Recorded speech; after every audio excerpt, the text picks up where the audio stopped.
Auntie Mickey's house. Oh yeah, yeah. Auntie Mickey's house. Auntie's house. You're in the house. You know you're in the house. Come on in and grab a seat, grab a seat. Come on in and hit that light, hit that light. Oh, you're Aunt Mickey's house. Yeah. Auntie Mickey's house. Grab a seat, prop your feet. Let's sip some tea, sip that tea. Entertainment, news, and spirituality. From the culture to the fun, Auntie sets the tone. Sets the tone. With a laugh and a truth, she holds the throne. She holds the throne, yeah. Auntie Mickey's house. Come on in now. Auntie Mickey's house. Oh, Auntie's house. You're in the house. You know you're in the house. Come on in and grab a seat, yeah, yeah. Come on in and hit that like, don't forget now. Auntie Mickey's house. She can roast with a smile, drop wisdom too. Break down the headlines, bring it straight to you. Straight to you, baby. Community strong, conversation grown. Grown talk, baby. Auntie Mickey's house. Make yourself at home, yeah. Come together, every voice is heard. Every voice. Respect the vibe, let's share the word. Oh, yeah. From the jokes to the prayer, she keeps it real. Keeps it real. Auntie Mickey's house, that's the deal. That's the deal, baby. Auntie Mickey's house. Auntie's house. Oh yeah. Auntie Mickey's house. Auntie's house. On in the house. You know you're in the house. Come on in and grab a seat, grab a seat. Come on in and hit the light, hit the light, hit the light. You're at Auntie Mickey's, yeah, yeah. Auntie Mickey's house. Auntie Mickey's, Auntie Mickey's house.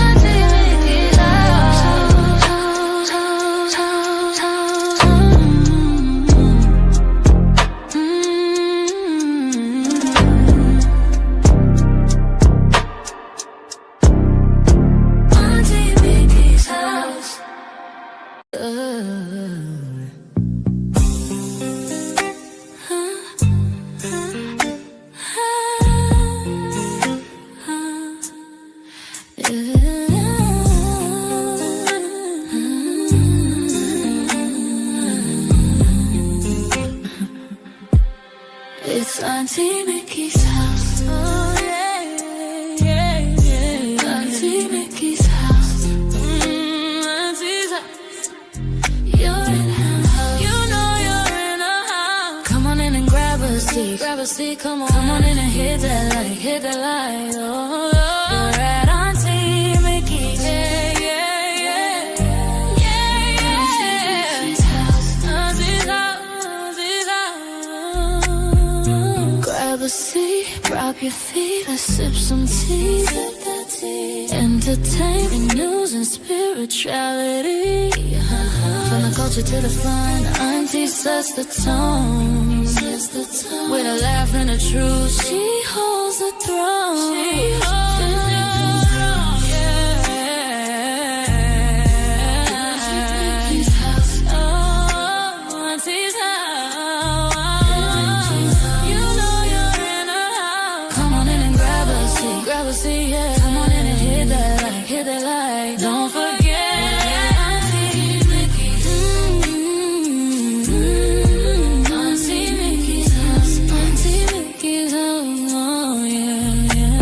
She can roast with a smile, drop wisdom too. Break down the headlines, bring it straight to you. Straight to you, baby. Community strong, conversation grown. Don't talk, baby. Auntie Mickey's house. Make yourself at home, yeah. Come together, every voice is heard. Every voice. Respect the vibe, let's share the word. From the jokes to the prayers, she keeps it real. Keeps it real, keeps it real. That's the deal, that's the deal, baby. Yeah, yeah. Auntie Mickey's house. Auntie's house, oh yeah. Auntie Mickey's house. You know you're in a house. Come on in and grab a seat, come on in. hit the light. Oh, you're Auntie Mickey's. Yeah. Auntie Mickey's house. Auntie Mickey's house. Auntie Mickey's house. Oh.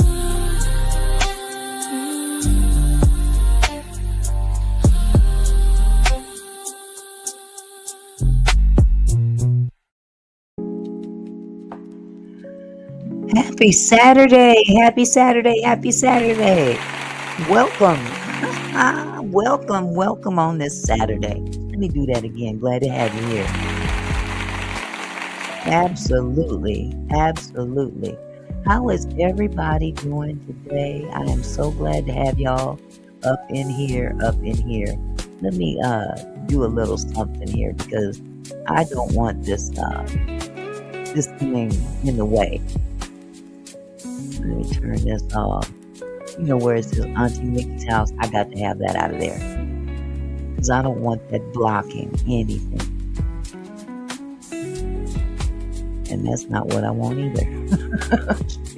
Okay, never mind. Okay, I'm just playing around. Never mind. Anyway, how are y'all doing today? It's so wonderful to have you here in the house on a Saturday.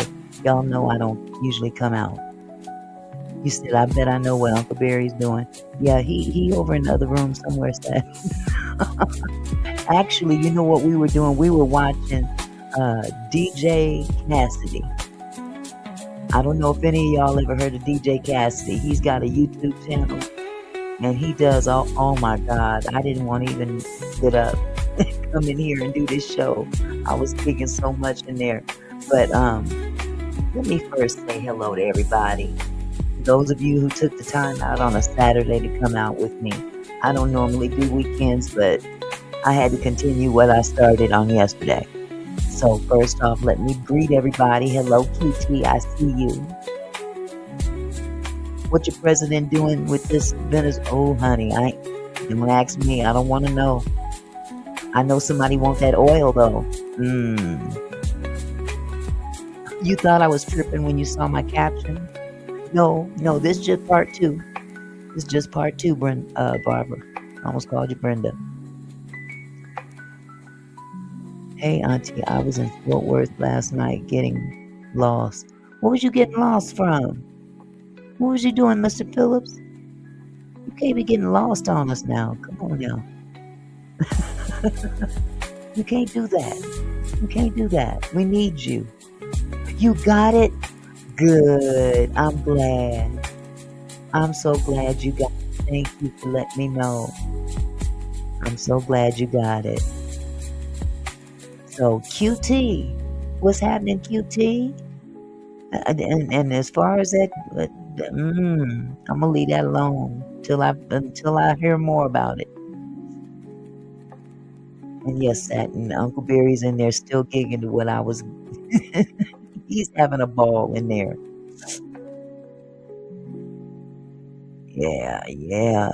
Let's see. Hey, LaWanda. Hello, sweetheart. I see Rachel Haynes in the house. Satin doll. Oh, what happened? My comments disappeared. Child, listen. This StreamYard be tripping. So yeah, I got everybody. Yep, baby's here. Uncle Barry is here. He's just in another room. Oh my goodness. So thank you guys again for stopping by, because I want to finish up this lawsuit. And let me turn this down too real quick. That's something I forgot to do. There we go. It was too loud. Way too loud. Hi, Lisa. How are you, love? Everything is wonderful. Just staying in the house, taking it easy, looking at the rain come down outside. As it belongs outside, and I belong inside. So that's how we gonna do that. But picking up from yesterday, we were covering the Mario Rodriguez versus Tyler Perry lawsuit. And I had a lot to say about that. Tell your wife I said she's very welcome, Mr. Phillips, and tell her thank you for sharing her husband with us. I appreciate her as well. I know how that marriage thing works. Sometimes the spouse, sometimes you're like, you watch that heifer more than you watch me. Tell her no, baby. It ain't even like that. Oh my goodness. But yeah, we were talking about Tyler Perry's lawsuit. Or should I say Mario's lawsuit? It's Mario's lawsuit. Pretty boy. He's that type. You know. Oh, tell her thank you. Tell her thank you all day, every day. I appreciate you both. But yeah, Mario. For those of you who may not have been here yesterday, Mario is suing Tyler Perry for $77 million. Yeah. I mean, it's a lot cheaper than the last dude who wants 260 million, 270. I keep hearing two different amounts. Either way, 10 million don't make much difference when you talk about 200 plus million. Okay. For somebody, hello, Millionaires Cove. For someone who gained quite a bit from saying no or alluding to, I don't know. You know what I'm saying. But anywho, I watched Tasha K's interview with Tyler Perry's ex-friend. And I'm sorry, I don't recall the gentleman's name. But he had quite a bit to say. And they had a lot to say with regard to Tyler Perry's, what side of the boat he floats on. That's the best way I can describe it here on YouTube, because they funny like that. So I can't just come right out and say what I want to say. You take it up the booty or you don't. Which way do you go? I don't know. It's your business. It's your business. Whatever you do, that's on you. That's between you and God. I ain't got nothing to do with that. And I'll keep the rest of my opinion to myself, how I feel about that. Although, let me be real, I will always abide by what the Bible says is right and wrong. And I don't care what YouTube, TikTok, Instagram, Mamagram, Daddygram, I don't care what nobody else says. Whatever thus saith the Lord is what I care about. Now, with that said, Tyler knows what Tyler is. And to be truthful about it, we all know. We've been knowing. Tyler, we already know. Tyler, you ain't fooling nobody. Tyler, we know that boy you got was to a surrogate. We know that you didn't lay down with that woman. We know. So quit playing the okie doke. If you gonna be something, be something. You ain't fooling nobody. Let that be clear. You're not fooling nobody. Exactly, Satin. We know either way it goes. You wear that costume of Medea very well. You mimic her way too good. That is the inner woman in you. Shoot, he play a better Medea than some real Medeas do. Let's be real. But I don't know if this is a case of money going to one's head or what. Pardon the pun. Oh, I'm sorry. But what he does behind closed doors, or what his preference is none of our business. But then we've got people out there that are capitalizing on the fact that he's hiding it. You know, he's got a type. And when that type saw that one was going to go to court and possibly get paid, he figured, well, he came after me too. Let me see what I can get out of this man. He's got billions of dollars. Let's share the wealth. Mr. Phillips trying to get that boy vagina. Oh my God, you're gonna make me choke. Oh, but my goodness, I still have a hard time wrapping my head around this lawsuit thus far, because there's some technicalities in here that I don't know if people even realize. But as we covered yesterday, hi Catherine, how are you? As we covered yesterday, and I think let me scroll up to that part. I don't want to lose my place. But it said something along the lines of he was no longer employed by Tyler after a certain point.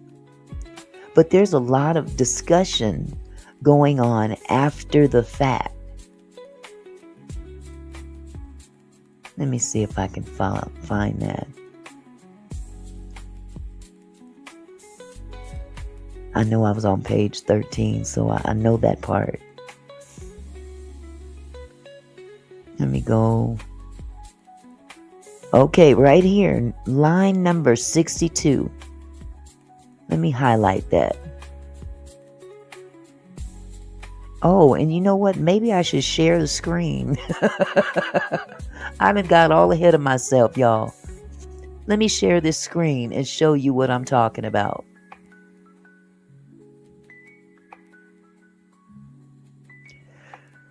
Right here.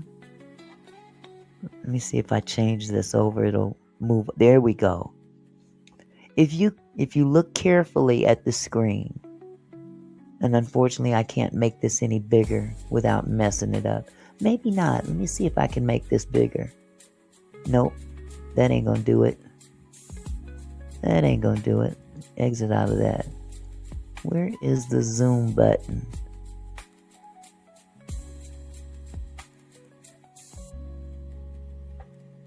Let me see if I can make this larger. Nope, I'm not going to mess with it.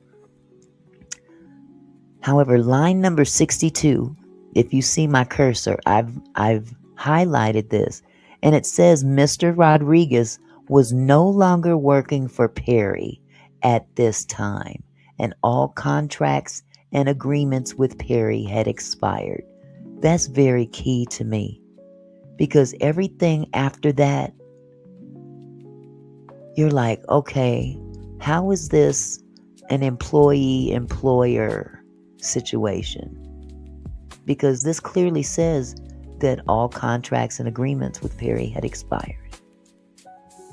So let me go on down here to page 13 where we left off.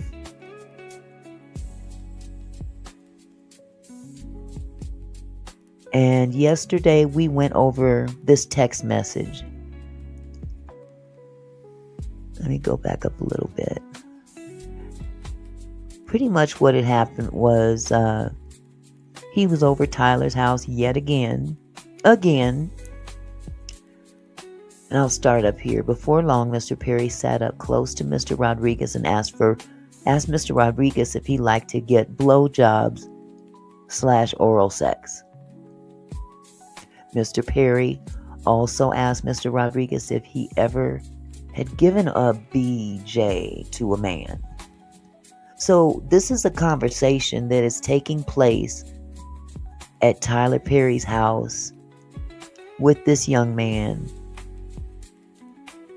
again. I mean, I think I made it clear yesterday that as a straight man would be, no real straight man is going to go back to be alone, if nothing else, with a man that has already propositioned him. What that does is it gives me the air of leading someone on. You throw out the thing about the job. Because if a job is attached to all this that you're talking about, now what are you doing? You're giving this man an idea that, hey, it's a possibility. If he's already propositioned you one time and you turned him down, why would you go back and put yourself back into that position?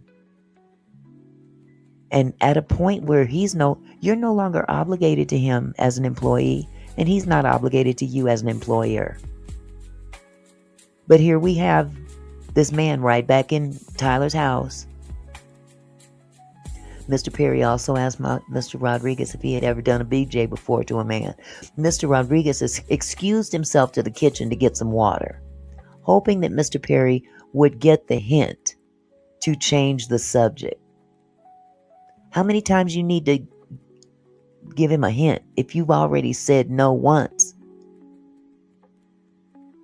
Or is this just words in a document? Because see, a lawsuit in words may say one thing, but I'm sure there's a lot of context left out of this. How you look into someone's eyes when they're talking to you, you can't reflect that in a lawsuit. How close you sit to someone, your mannerisms in their presence cannot be reflected in a lawsuit.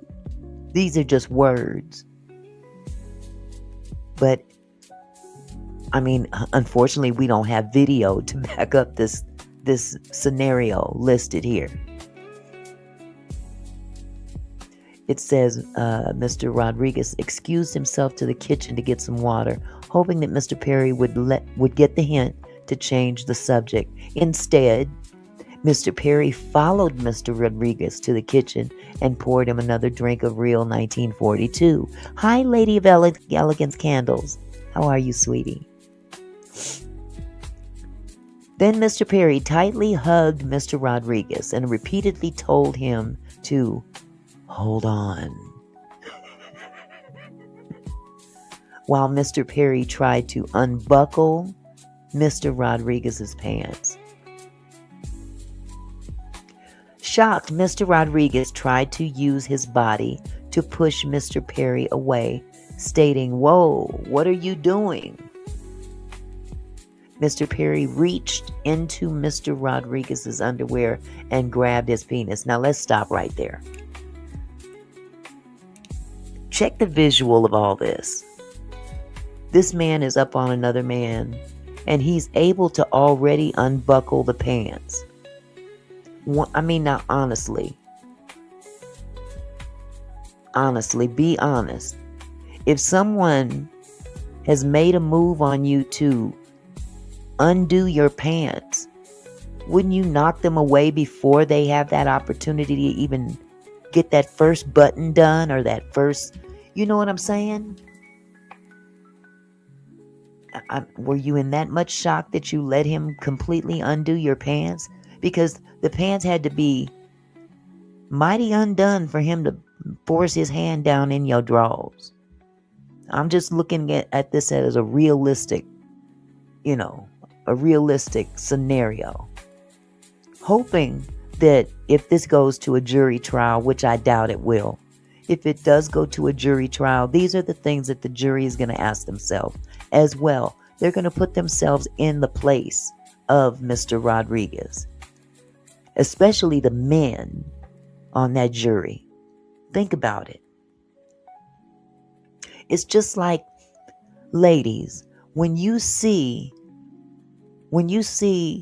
someone like Mr. Orangutan Man describe how he was able to back a woman up, or I won't even say he said, let's just say some of the allegations that we've heard about our president. We've heard allegations about our president that he forced his finger up in some woman's, backing her up against the wall.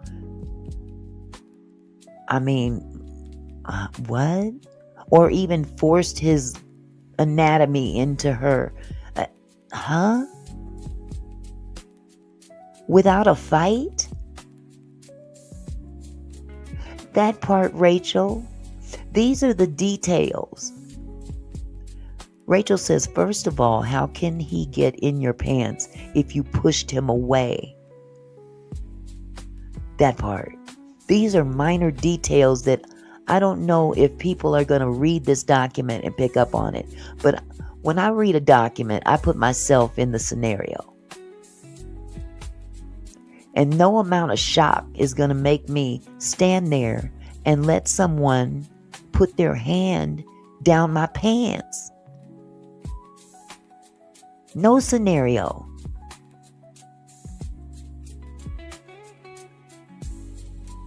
Millionaire's Cove says, I think this type of defamation is to bring down a rich black man that has power. It's the types that's a giveaway also. That may be true, Millionaire's Cove, but you know what? This is an individual who's trying to get a come up, in my opinion. Hello, 4748. Yes, you should subscribe. I'd appreciate it. But nevertheless, I'm glad you're here either way. Exactly, Satin. Satin says, if he can make it to the kitchen, he could have certainly made it to the front door and out. There's just too much going on in here that this could have been prevented. But when you are in it for the come up, let's look at it from that standpoint.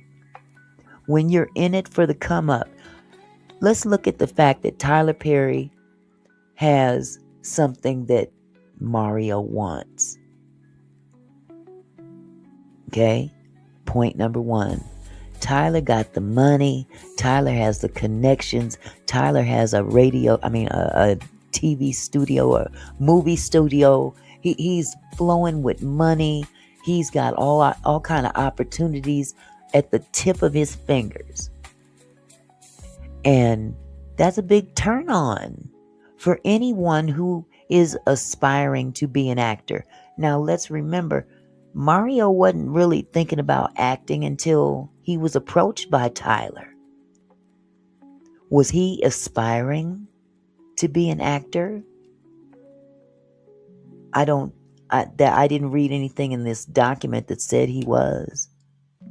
He'd never worked on a set before. He'd never acted before. So we don't know what his real aspirations were. When you tell me, I have aspirations to be an actor, well, you would at least have some auditions under your belt. Am I right? You'd maybe have a couple of commercials under your belt. Something to show that you have pursued this area of employment of some kind. But I think what has happened, and this is just my humble opinion, I think that this man has found an opportunity that he thought would never ever drop in his lap before. And this is a come up, not a job possibility, not a way to become famous. No, this was first and foremost, there's a billionaire having a conversation with me. That's blowing my mind. What can I get out of this man? That's part one of this. Part two is Tyler is looking at this thing, this scrumptious thing that he considers his type, and wants a piece. So they both looking at each other in their minds in terms of what they can get out of that other person. It just so happens that one's broke and one is rich. So let's continue down here. Mr. Perry reached into Mr. Rodriguez's underwear and grabbed his penis. Mr. Perry was making sexual moaning noises and saying, stay here, while he pressed his body against Mr. Rodriguez and continued to grab his penis. I'm sorry. Mr. Rodriguez again tried to push Mr. Perry away, who responded, just relax, just let it happen. These are words that were said in a previous lawsuit by another individual. But there's some time going on here. First of all, this guy was able to physically get his hand down your pants.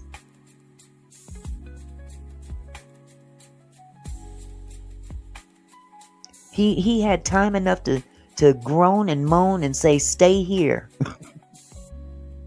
Think of the time that it takes to do that and say these things, and you're not kicking him in his nuts or something. Mr. Rodriguez again tried to push Mr. Perry away, who responded, "Just relax, just let it happen." Well, if he's got one hand available, let's just think of the schematics of this. He's got one hand available. What you gonna do with that other hand? You got two hands available. He only has one, and it happens to be wrapped around your dick. But nevertheless, you're not able to get away from him at all. Maybe I don't know. Maybe he thought he was gonna rip it off or something. Who knows? He did have a grip on it. Mr. Rodriguez repeatedly told Mr. Perry to stop, but Mr. Perry kept holding him and pressing his body against Mr. Rodriguez. Mr. Rodriguez had a physical struggle he had to physically struggle to get away from Mr. Perry and told Mr. Rodriguez that he was leaving. That doesn't even make sense. Let me reread this. Mr. Rodriguez repeatedly told Mr. Perry to stop, but Mr. Perry kept holding him and pressing his body against Mr. Rodriguez. Mr. Rodriguez had to physically struggle to get away from Mr. Perry and told Mr. Rodriguez that he was living. See, this isn't even written correctly. It should have said Mr. Perry and told Mr. Perry that he was leaving. But whoever wrote this lawsuit, they didn't proofread, because now you've got Mr. Rodriguez telling himself that he's going to leave. But these are the little things in a lawsuit that you have to pay attention to. Mr. Perry told Mr. Rodriguez that he should stay and sleep over since he had been drinking. Now, we've just had a confrontation, so to speak, where Perry has this man's dick in his hand, and Rodriguez is saying no, no, no, no, and trying to push him away, according to the lawsuit. And Mr. Perry then tells the man that he should stay and sleep over since he had been drinking. Mr. Rodriguez knew that he could not stay there because he would not have been safe, and thought that Mr. Perry would sexually force himself upon him. So Mr. Rodriguez called an Uber ride to go home. While waiting for his Uber, Mr. Perry tried to apologize for the sexual assault, telling Mr. Rodriguez, "Hey, my bad, my bad." Mr. Perry, afraid of consequences for his sexual assaults, then stepped away for a minute, returned, and stuffed $5,000 into Mr. Rodriguez's pocket. Rodriguez was in shock.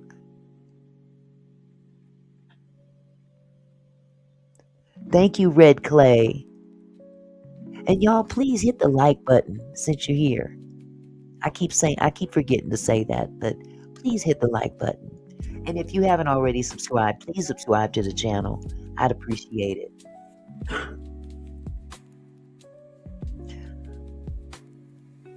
So here's the thing. It doesn't say that Mr. Rodriguez didn't accept the money.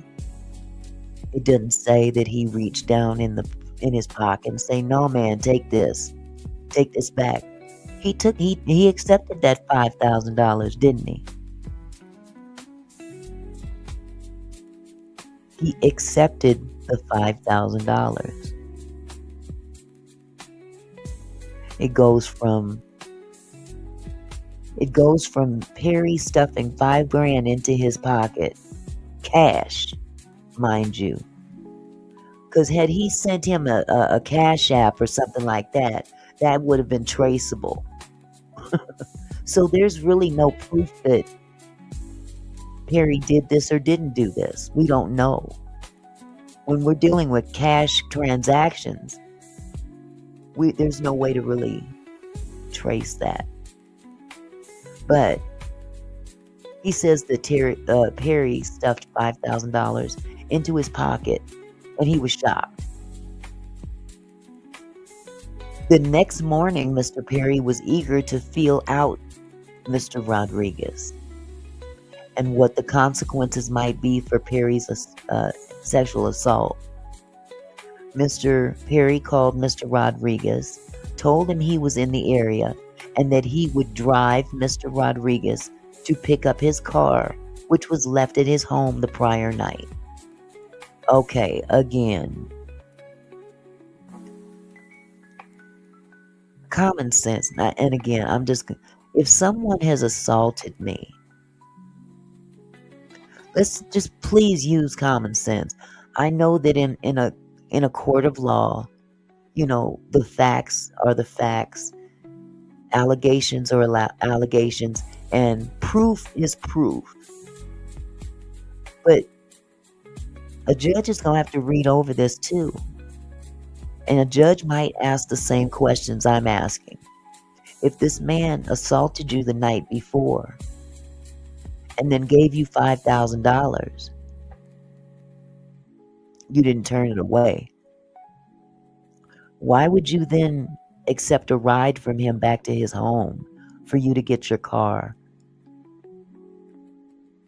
That's a question. That would be the first question I would ask. If this joker assaulted me in the manner in which he's describing in this document, why would you then get into a vehicle with him to go back to his house to get your car? Catch a Uber there the same way you got there, that you left there. Put in one in the chat if that makes any sense. And again, I'm not trying to victim shame or anything like that. But first of all, you have to convince me right here that you were a victim in order for me to shame the victim.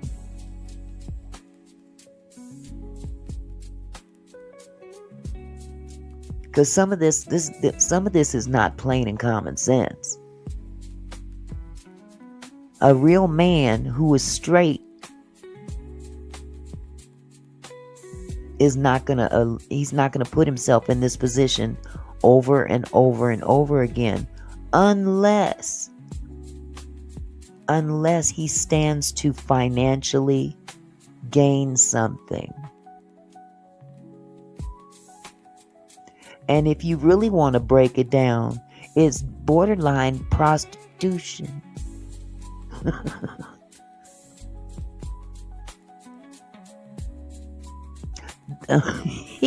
Satin said he had enough money in his pocket for the Uber, the dentist, and an Uber ride back to his vehicle. That part.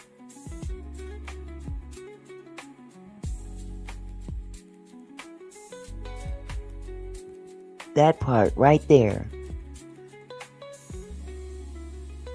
Thank you, Carmela. This is the point that I'm trying to make.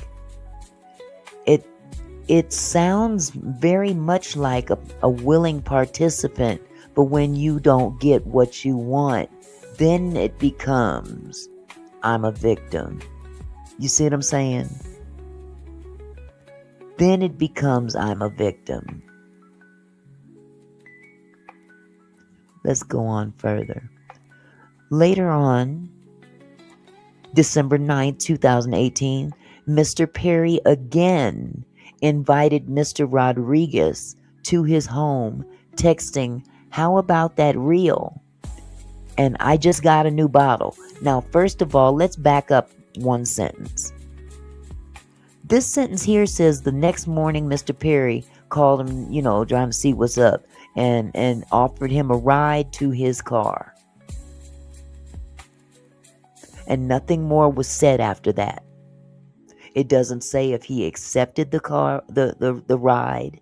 It doesn't say that he turned it down. He doesn't say anything. We jump all the way to December 9th, 2018.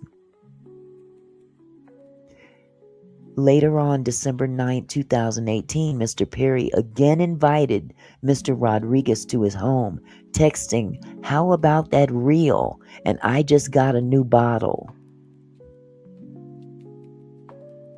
Well, wait a minute. The previous scenario that you just put out here is that he assaulted you and you had to catch a ride home by Uber, and then he calls you and offers you a ride to his house to get your car.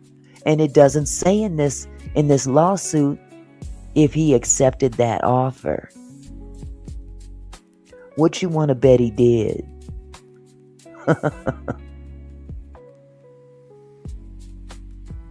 What you want to bet he did accept that ride? There's something he's after. Just like there's something Tyler was after. Tyler was after that, you know what? Tyler was after that strictly dickly. Mr. Rodriguez is, hey, he's already $5 grand in? He's $5 grand in. And it's ironic that Perry happened to have $5,000 available to stuff into his pocket. And it doesn't say Mr. Rodriguez rejected it or accepted it. It just says that he was in shock. You know, it's about reading between the lines. And what I'm reading between these two lines is a whole lot of questions. Did you accept the ride back to the house? And if so, why? When you could have easily called an Uber back to the house.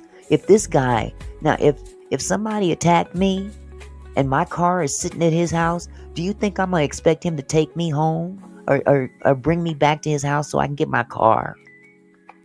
I'm going to try to stay as far away from this dude as possible, job or no job. But there's a carrot being dangled on the side of Tyler Perry. Tyler Perry has that clout. He's got that, I got some money. I got a job for you. I have an opportunity. I could make you rich and famous.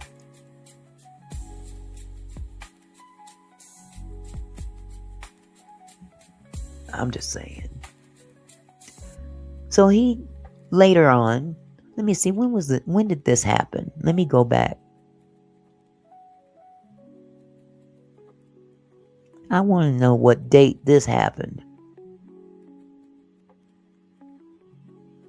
On or around November 14th, 2018, Perry told Mr. Rodriguez that he was in Los Angeles and that he wanted to meet him for dinner at Maestro's. And so they went out to dinner. This was around November 14th, 2018. And on that very day, they wind up at Tyler Perry's house. Yeah, this is it. November. So what, a whole month goes by? A whole month goes by. Practically a whole month. Later on December 9th, 2018, Mr. Perry again invited Mr. Rodriguez to his home, texting about that reel, and I just got a new bottle. Now remember, they had the reel 1942 the last time he was over at the house back in November. Does that sound like an invitation? You want a repeat of last time? But here we go. Mr. Rodriguez agreed to go over because Perry had made him believe that Perry was sorry for assaulting him. Really?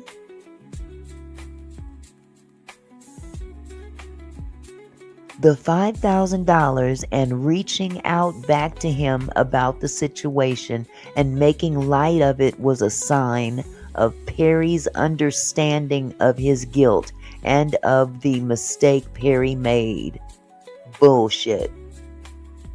I'm calling cap on that. Here's another scenario. Let's just say, for the sake of argument. See, now this guy is giving Perry's intent, so to speak. He was reaching back. He felt that he was sorry for what he had done. Or let's play the other role. Yeah, I gave you $5,000 last time, and we did what we did. Now it's time for a repeat. We don't know if all this stuff really happened or not. But we do know, according to the plaintiff's own admission, that he received $5,000 that night. Now we can draw our own conclusions because you have not really said what you did with the, or if you even accepted the money. You're basically giving us, an amount that was stuffed into your pocket as if you had no way of rejecting this money. You couldn't take it out of your pocket and give it back. You accepted the $5,000. That sounds like a transaction to me.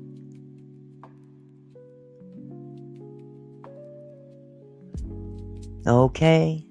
Now that's a good way of looking at it, Satin. And Tyler knew that, so Tyler started laying down crumbs because he already knew what was coming. So he turned them crumbs into cookies, and Stupid started eating the cookies.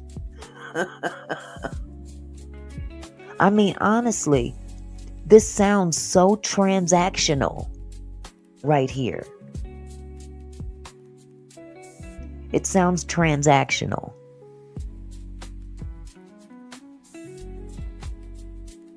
This isn't a matter of Tyler took what he wanted and kicked him out the house, or Tyler assaulted him and, the guy ran out the house. He stuck around. He stuck around long enough to get $5,000. Hey, nephew, how are you, sweetheart? It just sounds very transactional to me. Here, let me pay you for letting me grab your dick, even though you didn't want me to. And I mean, the fact that he grabbed it down his pants is like, you sure didn't put up much of a fight. How many men do you know, straight men, that would allow someone up on them have the ability to unbuckle their pants and shove their hand down their pants? And you stand there in shock. He's there doing all these moans and stuff. You're standing there. At some point in time, he's able to moan, groan, and say what he said. It's crazy. It's just the two of them there. Nobody else is around. Now let me paint a picture. I'm a straight man. And this man has what I want, and he wants me. So I'll give him a little dab of do you. No, he ain't gonna get me up the booty, but let me tell you, hey, what's done behind closed doors, you never know. That's just between the two of them. And here's $5,000 to boot.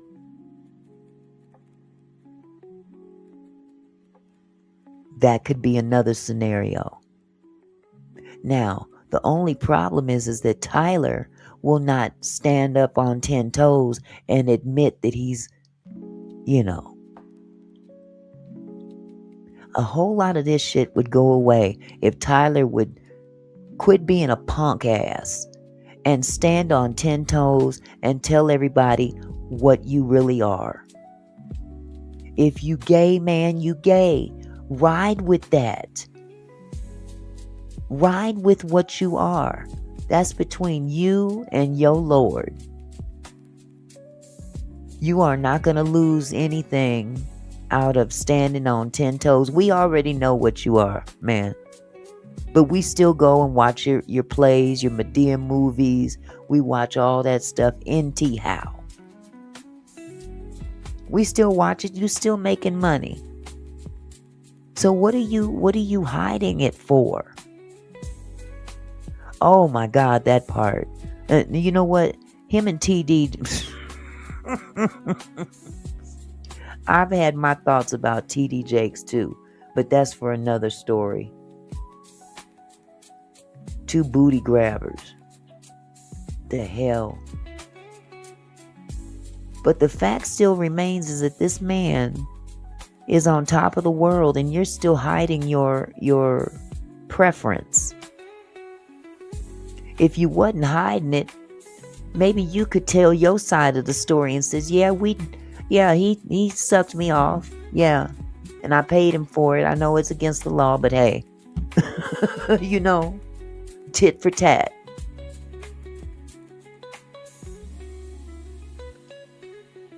But it's still it sounds transactional. Tyler could definitely prevent a lot of this garbage going on.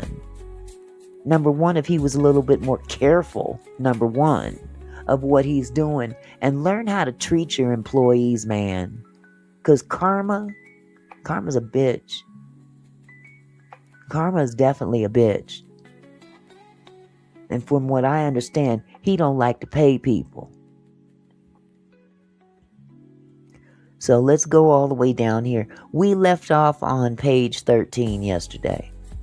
So it says, the next morning, Mr. Perry was eager to feel out Mr. Rodriguez and what the consequences might be for Perry's assault. Now, this is according to Mr. Rodriguez. This is his interpretation of that morning. The next morning, Mr. Perry was eager to feel out Mr. Rodriguez and what the consequences might be for Perry's assault. Mr. Perry called Mr. Rodriguez, told him he was in the area, and that he would drive Mr. Rodriguez to pick up his car, which was left at his home the prior night. And I'm calling, something ain't right about that one. If you did take off to go get to leave, would you go back in the car of the person that violated you? Yeah, he's thinking for Mr. Perry. Yeah. It says later on December 9th, 2018, Mr. Perry again invited Mr. Rodriguez to his home, texting, "How about that reel? And I just got a new bottle." Now, you're referring to a previous situation that happened just last month, that according to Mr. Rodriguez was terrifying. I mean, you let him tell it. You shoved your big burly hands down his drawers and started squeezing and whatnot, and so why would Mr. Perry invite him back over if it was so traumatic? If it was a traumatic situation? Ask yourself that question.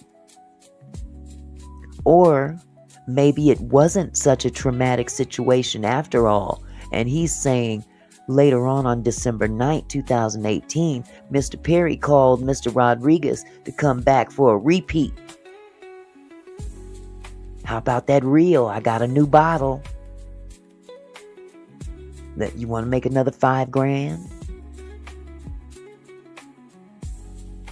Who knows? Let's just look at two scenarios at the same time. Mr. Rodriguez, here's the part. Mr. Rodriguez agreed to go over because Perry had made him believe that Perry was sorry for assaulting him. The $5,000 and reaching out back to him about the situation and making light of it was a sign of Barry's understanding of his guilt and of the mistake Perry made. Really? It was a sign that Perry felt that he was wrong. Let me make it up to you. So this right here lets me know that Mr. Rodriguez kept that $5,000. He kept that money as payment to something. Hi, Lisa Howard. How are you? He kept that money. He walked away from Perry's house with $5,000 in his pocket to get in an Uber and go back home, and accepted a ride the next day to go back and get his car. It just doesn't sound right. It doesn't pass the smell test. And in this document, he's pretty much trying to assume that Perry was feeling guilty for what he did the night before, or the month before, I'm sorry. Even though a lucid Rodriguez would be concerned about, wait a minute, go back. Even though a lucid Rodriguez would be concerned about a worse assault, Rodriguez could not get past the potential of living his dream of being a movie star and the fame and fortune that would accompany him that was being dangled in front of him. There you have it right there. He made a choice. Even if everything, all those other things that happened were true. Let's just say, for the sake of argument, even if those things that previously happened were true, he wasn't able to fight Tyler off from grabbing his dick. He wasn't able to fight Tyler off from unbuttoning his pants while he stood there against the wall. He wasn't able to push him off, but he was able to take that $5,000 and go home. And he made a conscious decision after that, a month or so later. Rodriguez hoped, let's highlight that. Even though a lucid Rodriguez would be concerned about a worse assault, Rodriguez could not get past the potential of living his dream of being a movie star and the fame and fortune that would accompany him that was being dangled in front of him. A conscious decision. I'm going to go back into the pit because this guy has something I want. You claim that he attacked you, but you just peeped your own whole card right here. You just peeped your whole card right here. He couldn't get past the potential of living his dream of being a movie star and the fame and fortune that would accompany him that was being dangled in front of him. So Rodriguez hoped that Mr. Perry would stop sexually assaulting him after Mr. Perry apologized that last time. Rodriguez hoped that Mr. Perry would stop actually assaulting him after Mr. Perry apologized that last time. Tragically, Mr. Perry mistook Mr. Rodriguez's visit as an invitation to assault him again. Really? Or maybe, tragically, Mr. Perry mistook Mr. Rodriguez's visit as an invitation to do it again. What they consensually did. Because right here it says, once Mr. Rodriguez arrived, here we have it. He went back. See, right here he's trying to explain why he went back. He's trying to justify why he went back. But right here it says, once Mr. Rodriguez arrived, Mr. Perry wanted to feel out how Mr. Rodriguez felt about his November 14th sexual assault, saying, "That was a crazy night, right?"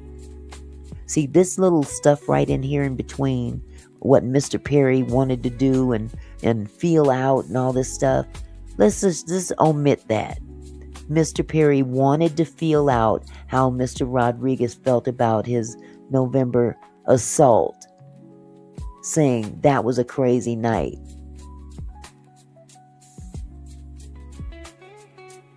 Or maybe it could be once Mr. Rodriguez arrived, Mr. Perry, referring back to the wild time they had together, says, "That was a crazy night, right?"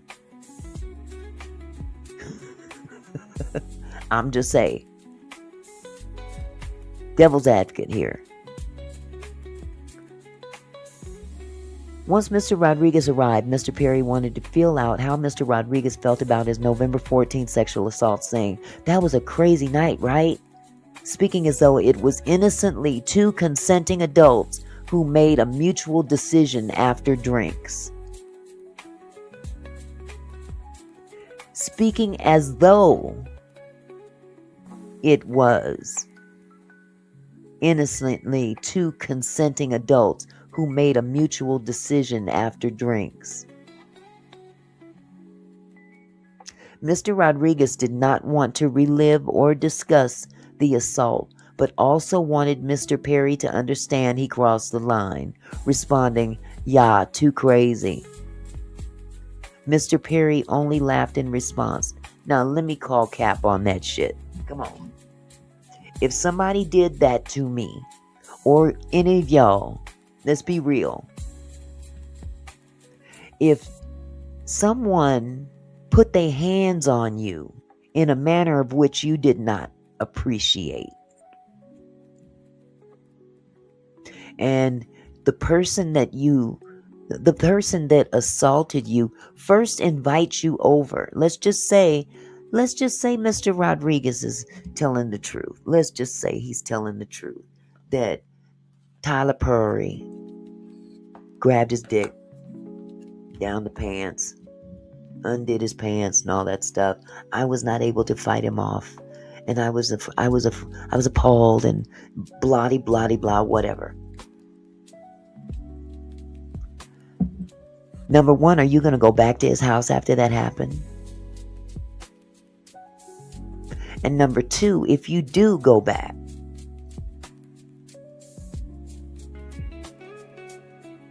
Mr. Rodriguez did not want to relive or discuss the assault, but also wanted Mr. Perry to understand he crossed the line by responding, "Yeah, too crazy." Is that how you gonna respond to someone that assaulted you? Why go back? If you wanted him to understand he crossed the line, what better way to tell him that he crossed the line than to refuse the invitation? Why would you go back?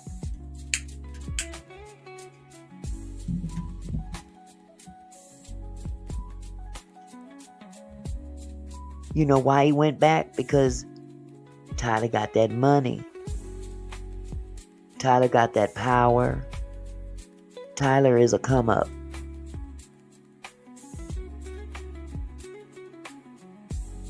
Throughout the night, Throughout that night, Mr. Perry would give Mr. Rodriguez long hugs, massage his shoulders, and find any excuse or reason to touch him while making flirty and sexual comments, but would sprinkle talks about potential work as well. This time, Mr. Rodriguez left and excused himself before things escalated. Man, listen. You knew what was coming your way when you accepted the invitation. Something tells me, and I'm sorry, this is just my own opinion, you went back for some more money, for another $5,000.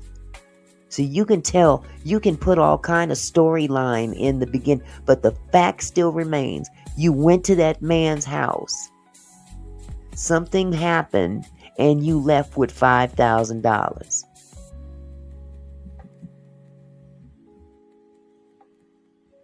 All the other stuff in between, you have to prove it.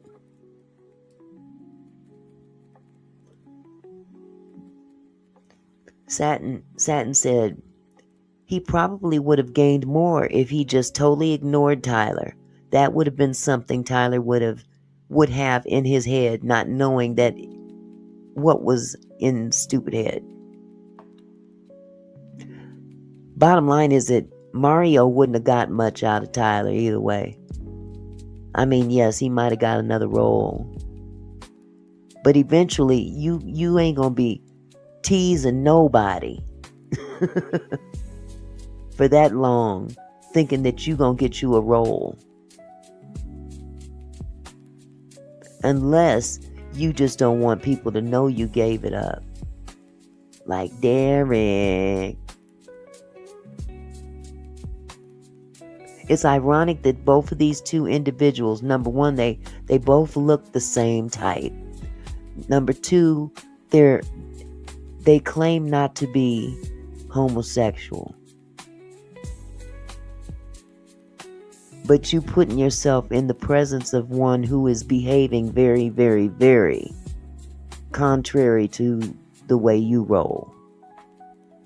And you are in close proximity with this individual alone. Now let's change the characters in this scenario. Hello, Kendra. How are you? Let's change the scenario. Or change the characters in this scenario. Let's look at some unknown businessman who happens to meet a young lady who works for OnlyFans or something. Who, I don't know how they meet hoes nowadays. I don't want to just say you walking down the street selling some. Let's add some class to it. Nevertheless, let's just say this businessman has this woman over, and yeah, he's very much attracted to her, and she's attracted to what is in his wallet. Now, one of two things is going to happen. Number one, woman, why would you go to a complete stranger's house unless you are turning tricks? You know,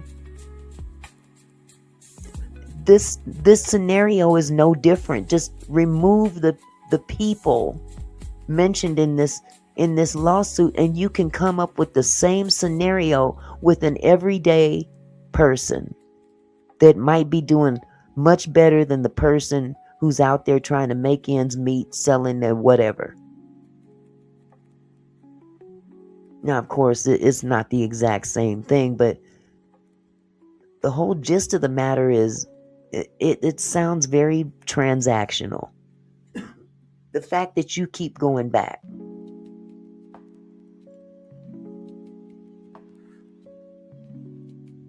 And you must be awfully stupid if you think that a role being discussed is legitimate, and not figure out that that's a way that he gets you to come over.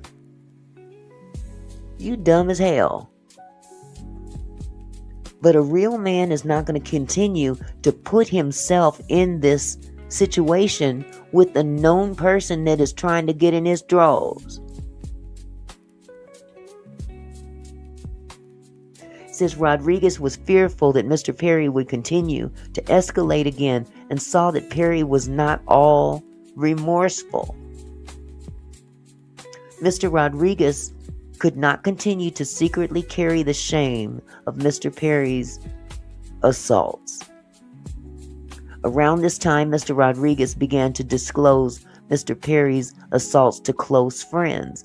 Now, let's hope and pray he's got some text messages, some emails, or even sworn testimony of close friends that can vouch for that statement right there. Let's hope for his sake, he has that kind of evidence. Because if he doesn't, look, man, my word against yours. We were two consenting adults, and he wants a role, and I wanted some dick, and he got the money, and I was cool. Hello, channel hopping. Hello, Chandra. Hello, Kendra. It's just, let me keep going. At the end of 2018 or early 2019, Mr. Perry again invited Mr. Rodriguez to his home in California to discuss some potential roles. See, this guy, this man wants us to believe that this man, this billionaire keeps assaulting you or whatnot, and you continually keep going back to his house to discuss potential roles. One of two things is going to be the case. This is the only way I can see justification for you to continue to go back over to that man's house. You giving him something. You giving him something for him to invite you back to his house. Number two, whatever is going on at his house ain't too bad if you keep going back.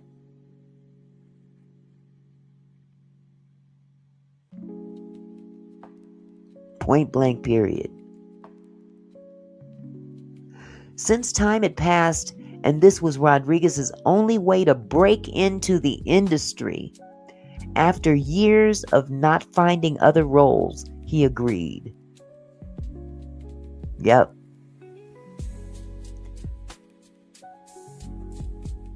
Wow. When Rodriguez arrived, Mr. Perry, again, he said since time had passed, and this was Rodriguez's only way to break into the industry after years of not finding other roles, he agreed. So he's leading us to believe that some years have passed since he had his last role with Tyler.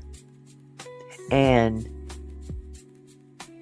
they're not being specific as to whether or not the failure to find other roles was taking place while he was visiting Tyler. But nevertheless, Tyler, out of the blue, calls Rodriguez and invites him over again. When Rodriguez arrived, Mr. Perry told Mr. Rodriguez to leave his cell phone in the kitchen and that it was not safe to speak in the areas of the house that had cameras. Mr. Perry sat next to Mr. Rodriguez in the living room, turned on a football game, and began to pour alcoholic drinks. Mr. Perry would fill Mr. Rodriguez's drinks to the brim and tell him that he wanted to see Mr. Rodriguez drink all of it. Mr. Rodriguez knew that he had to stay aware while drinking with Mr. Perry, and he would drink one and pour out one. Mr. Perry asked, "How are you still standing?" Things were going well, and Mr. Rodriguez dropped his guard.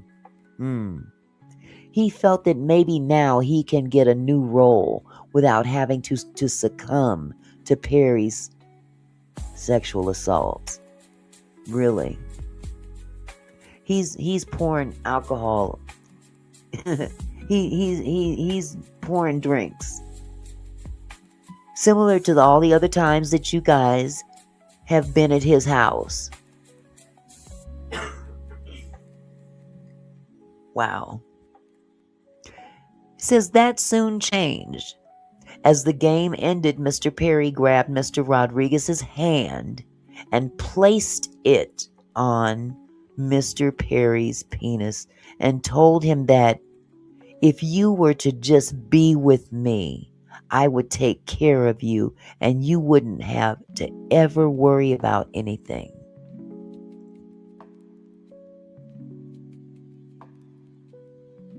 Y'all buying this? Mr. Rodriguez, now I don't get me wrong, I'm pretty sure he did do that. He probably did grab his hand and put it on his, you know what. The next line says, Mr. Rodriguez immediately froze. So if he froze, does that mean he kept his hand there? Is that what that means? Mr. Rodriguez immediately froze, and Mr. Perry told him, don't worry about it, and to just relax. As he had done before, Mr. Rodriguez excused himself, said it was getting late, and that he needed to leave. Mr. Perry knew that he again crossed the line by grabbing Rodriguez and putting his hand on Perry's penis.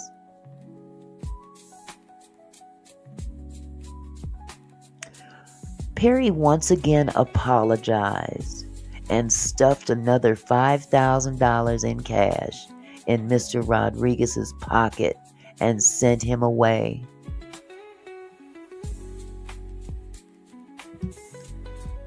Oh boy. Oh boy, oh boy, oh boy. Proving that should be funny. I mean, that's going to be heck of a lot to prove. See, your accusations are not proof.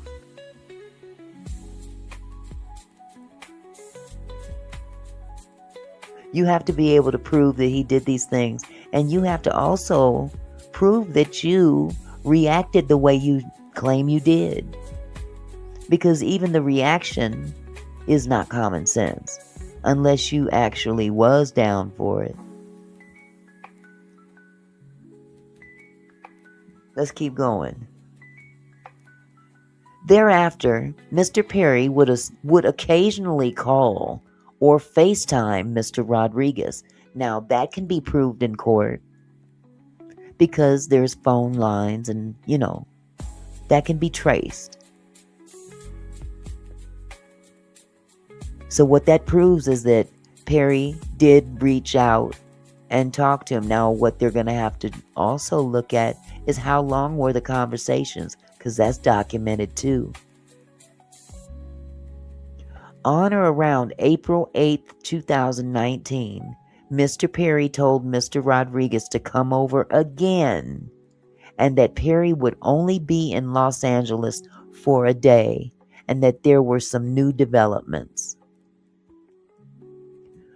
Rodriguez was exhausted and did not want to go, but Perry insisted it would be just about work. Rodriguez didn't believe it, but knew that he would not drink or do anything that would put him in a bad place. Going there, sir, would be a bad place. See, here's the thing. You keep going back to this dude's house. Fool me once, shame on you. Fool me twice, shame on me. This dude done fooled him 3 times so far. And now you thinking about going back again? Because you want to roll? You ain't got one yet. During that visit, after engaging in small talk, Mr. Perry got close to Mr. Rodriguez and then again forced himself on Mr. Perry. Okay, that doesn't make sense. Let me rewind. Whoever did this doggone this lawsuit most definitely did not proofread. This next sentence says, during that visit, let me highlight it. During that visit, after engaging in small talk, Mr. Perry got close to Mr. Rodriguez and then again forced himself on Mr. Perry. How did Mr. Perry force himself on himself? Good Lord. Whoever wrote this is awful. Mr. Perry wrapped his arms around Mr. Rodriguez, grabbed Mr. Rodriguez's butt, and grabbed his penis. Wow. You are not a willing participant, but this man he just keeps on getting all these opportunities to put his hands on you.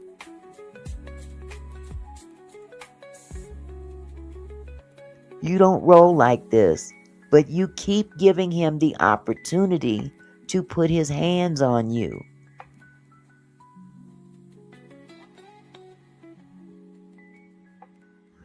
More than ever, it was clear that Mr. Perry would do whatever he wanted, whenever he wanted, to whomever he wanted, no matter how many times he was rejected.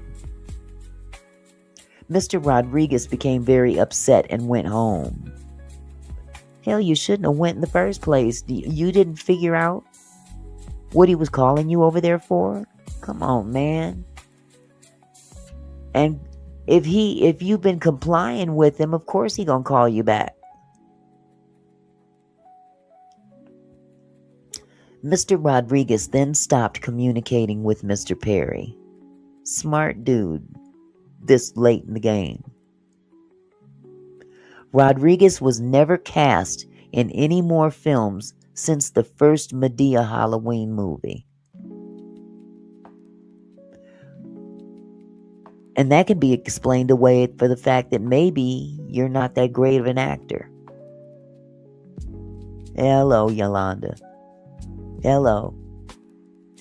Later on June 4th, 2019, Mr. Perry became annoyed that Mr. Rodriguez distanced himself.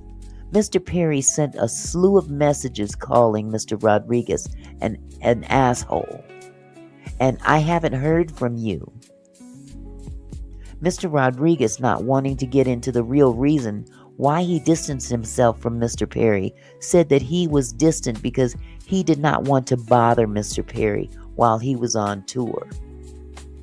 Mr. Perry responded, a text saying, "I know you're busy, just saying hi," is what all my friends do, and told Mr. Rodriguez to fuck off. After Mr. Rodriguez did not respond to his liking, Mr. Perry asked, "Nothing to say? That's it?"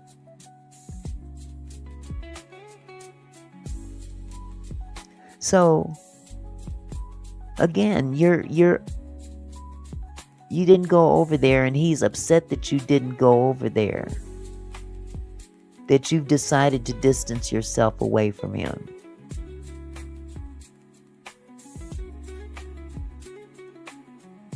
Huh. That's interesting.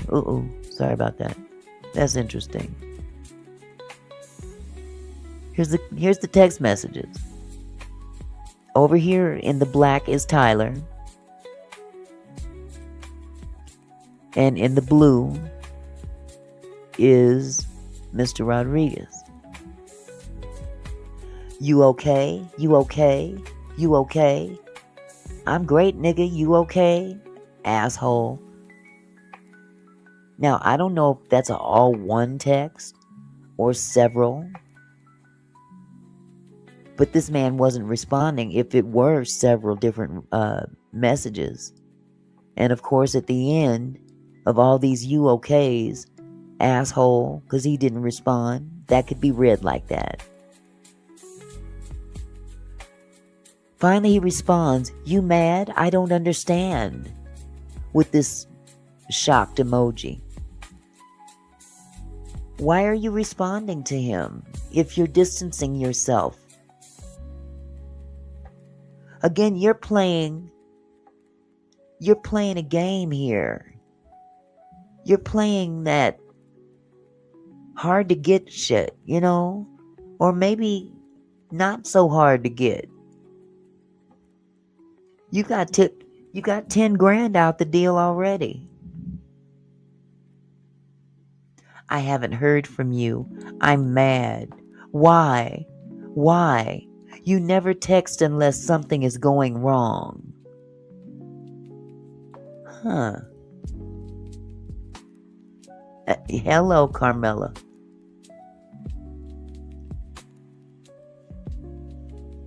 Carmela says he's trying to write stories like that Tyler Perry does. Satin says he was letting him know the cookie jar is empty. No more crumbs for you. But here's what's interesting to me when I looked at this.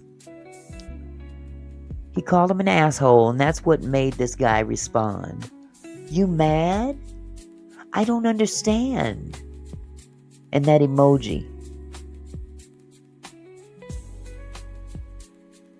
If you don't want to be involved with this man in that manner, what do you care if he's mad or not, or don't? What is there to understand?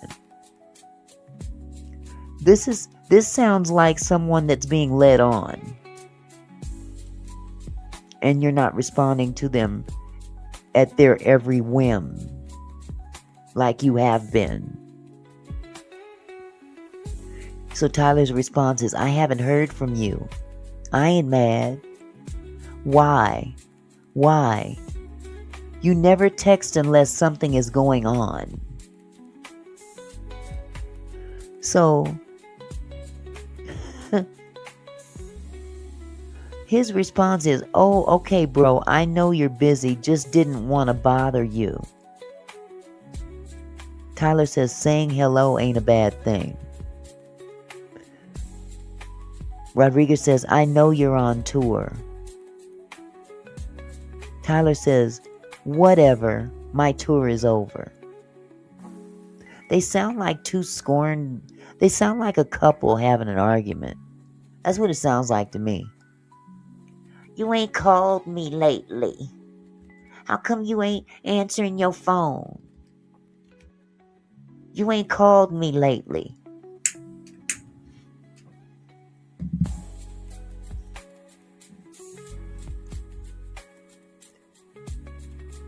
So he says, I'm sorry, man. I thought something happened, man. I know. Tyler says, a text saying, no, you're busy, just saying hi is what all my friends do. Good night, fuck off. So Mario says, wow, okay. Tyler says, yes, wow, okay. Nothing to say? That's it? Mario says, I'm sorry. And Tyler has 3 question marks. Now, listen, tell me if this makes any sense. Hi, Dawn. If you're a victim, are you explaining yourself to your perpetrator? It's been a crazy few months for me, man. My dad is dying. My son's mom got cancer. So my son's is living with me, my older son, Tyler. I barely have time to work out. I'm sorry that I didn't text you. Huh?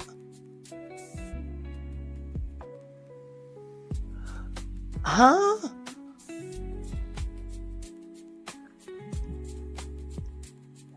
I mean, honestly, you tell me if this, is it just me?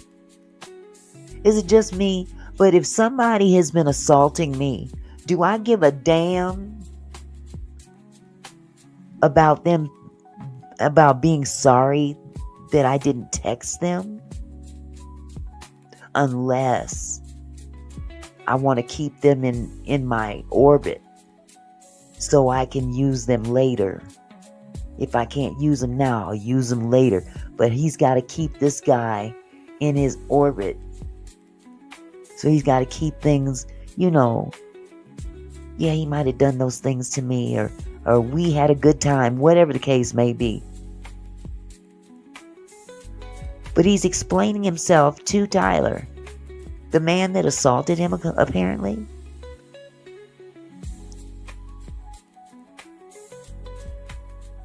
At this point, Mr. Rodriguez realized how upset Mr. Perry was and tried to apologize. Listen, if somebody assaulted me, I don't give two shits about them being upset. I got $10,000 out the deal. Let me cut my losses, which you ain't lost nothing. If we're going according to your story. You keep going back and you keep going back and you keep going back to the same person who you claim assaulted you. It makes no sense.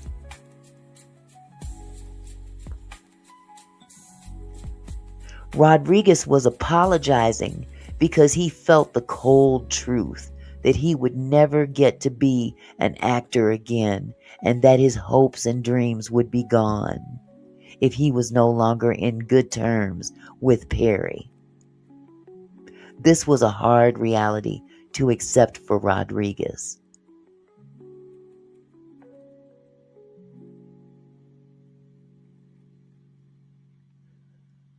But here's the kicker.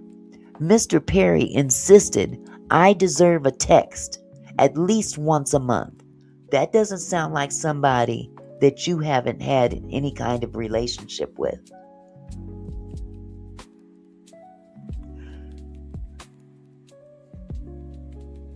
What is he actually suing for? You're not understanding. He's suing for sexual assault and sexual battery, claiming that Tyler was physically inappropriate with him on several occasions at Tyler's house.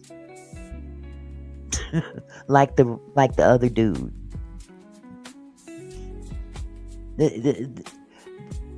But are you guys reading between the lines here? This sounds like a relationship.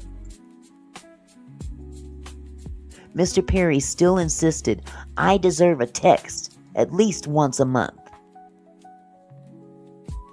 If you're not in a relationship with this dude, what do you care on if he's mad or not?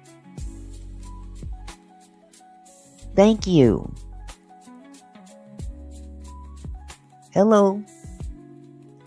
If they did anything, if they didn't, it just sounds real. It sounds transactional, which is consensual.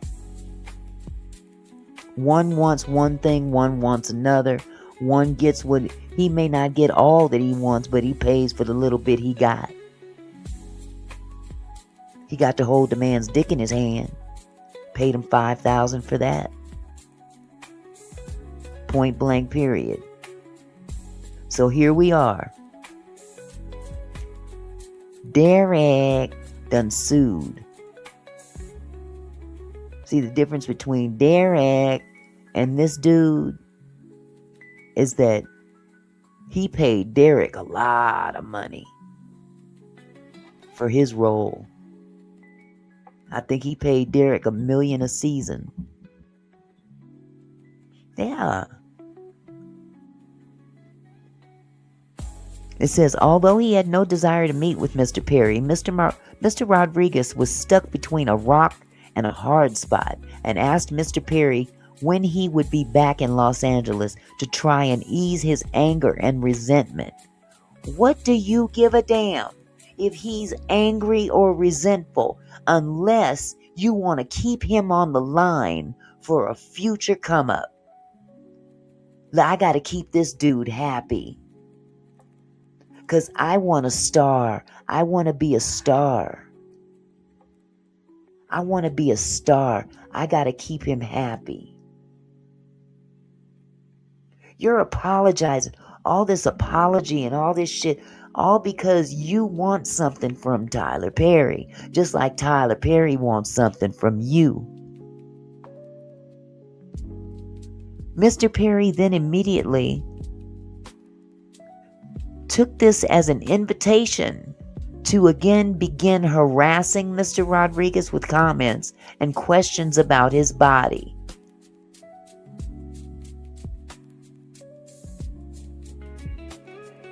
Maybe he took the invitation because it was an invitation.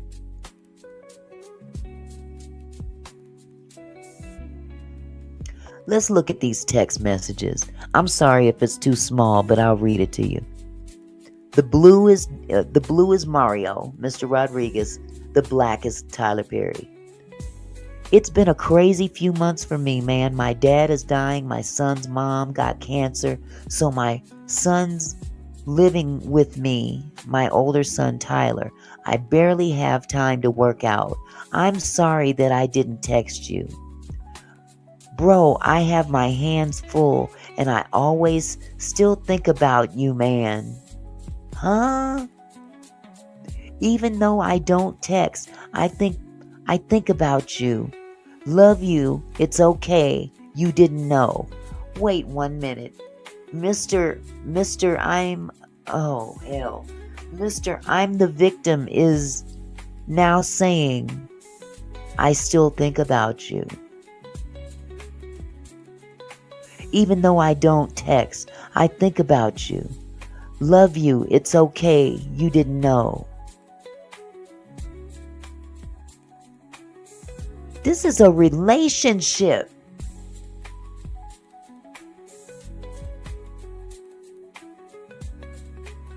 Tyler says, all good.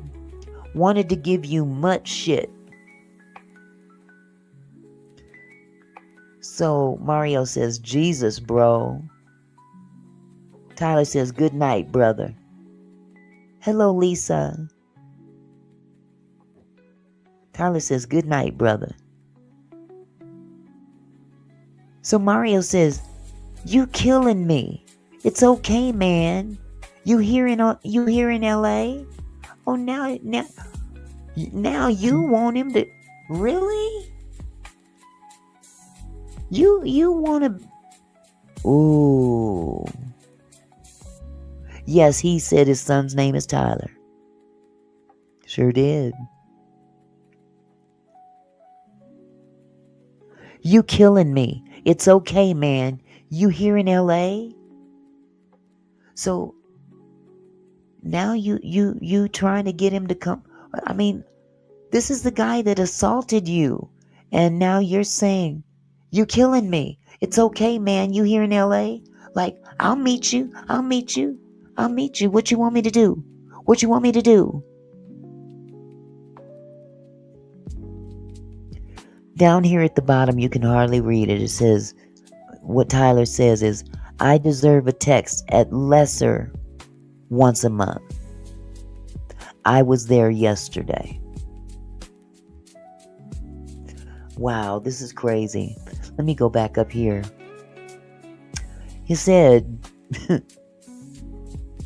Perry still insisted I deserve a text at least once a month.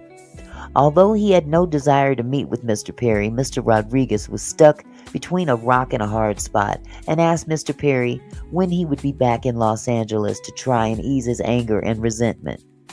Why would you want to ease his anger and resentment if he assaulted you? Or do you want to keep him from being mad at you so you can continue to receive whatever you receive from him?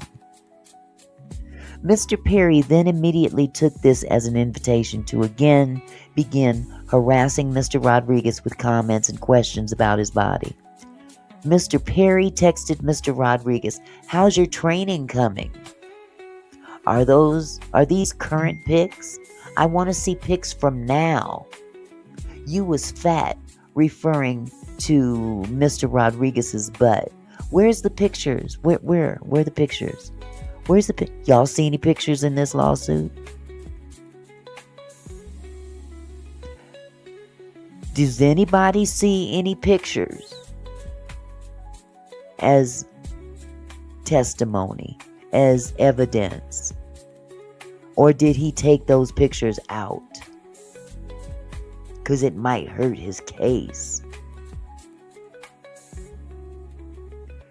Mr. Perry texted Mr. Rodriguez, how's your training coming? Are these current pics? I want to see pics from now. You was fat. What is he looking at?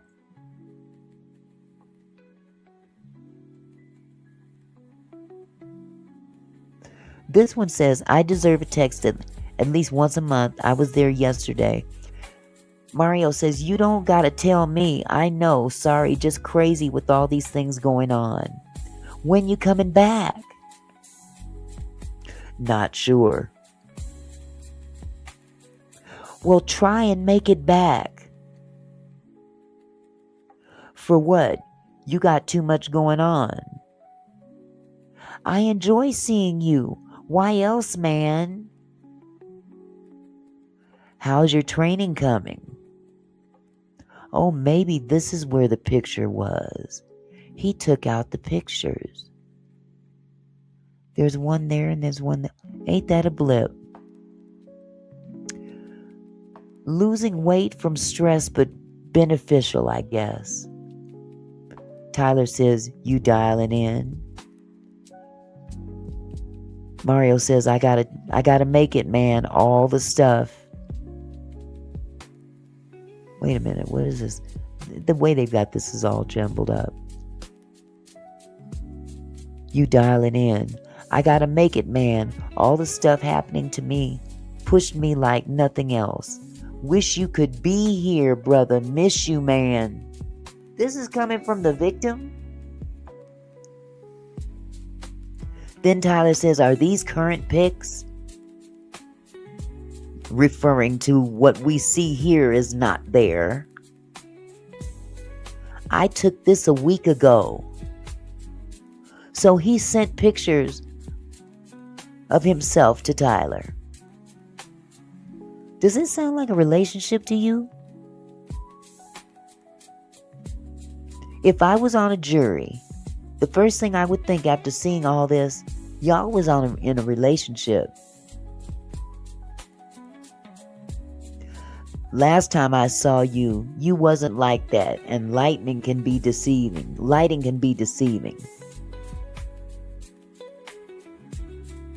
Mario says, LOL, I just got a spray tan before my shoot. I did a week ago and I'm good. I'll be in Atlanta July 8th. I gotta host this event. Leaving to Miami Friday for an appearance. Not in the mood to travel, but I gotta. Tyler says to him, I want to see pics from now. Where are the pics from that shoot? And right here, we see that there's two bubbles here of something that was taken out. And he says, you was fat. We working out here. You always had shoulders. Yeah, they always gonna be there. Sorry, man. Tyler says, but where is that weight loss in your legs and stomach? Mario says, you'll see on my way again for good this time. Tyler says, ain't no girl attracted man's shoulders. Mario says, only been 2 months diet and busting my ass. Tyler says, you got a full body working out. Wait a minute, I done missed this part. Where are the pics from that shoot? This makes me want to put this cookie down. Shit, if you cut up like this since the last time I saw you, then I need to be ashamed of myself. Oh my goodness, this sounds like a relationship. Ain't that easy no more, I'm 33. Wow. This guy is trying to get us to believe that he was assaulted but continued a relationship with Tyler. Wow. Thereafter and through 2024, Mr. Perry would randomly reach out to Mr. Rodriguez. Mr. Rodriguez never received any additional roles or work from Mr. Perry after Medea's Halloween because Mr. Rodriguez never gave into his advances. I don't believe that one bit. I'm sorry. I think Tyler, and this is my own opinion, I think Tyler got wise to what this dude was trying to do and cut him off.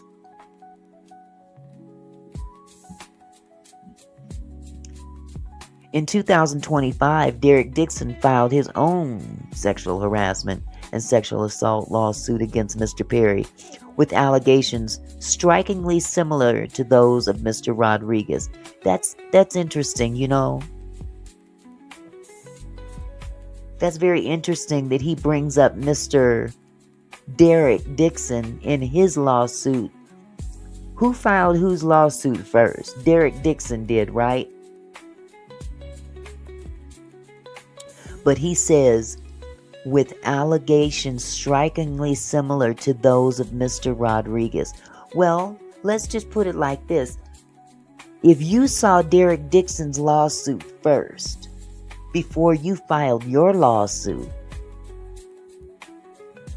who's to say you're not pulling some of the things that Derek said in his lawsuit and putting it in your lawsuit? Being as though Derek clearly filed his first. You're mentioning his lawsuit in your lawsuit.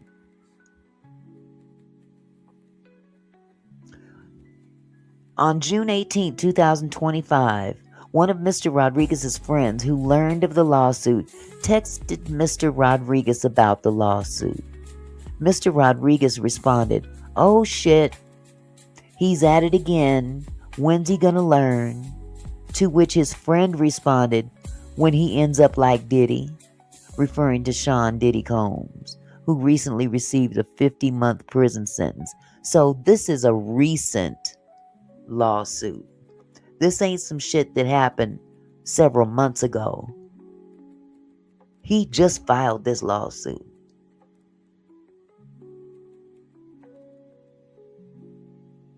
He's even and check out these texts. He's got a text message to, it says, on June 18, 2025, one of Mr. Rodriguez's friends who learned of the lawsuit texted Mr. Rodriguez. So his friend sent him this text. Hello.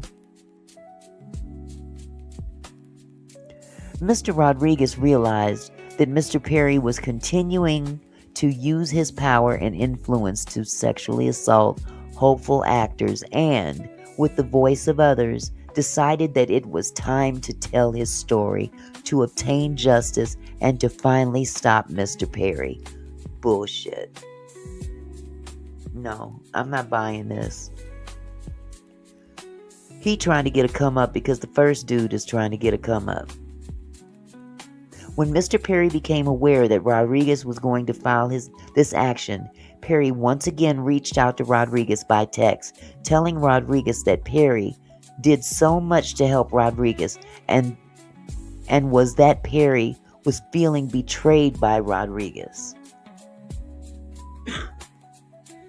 So basically he's saying that Tyler called him once he found out about this lawsuit saying, "Man, I helped you so much.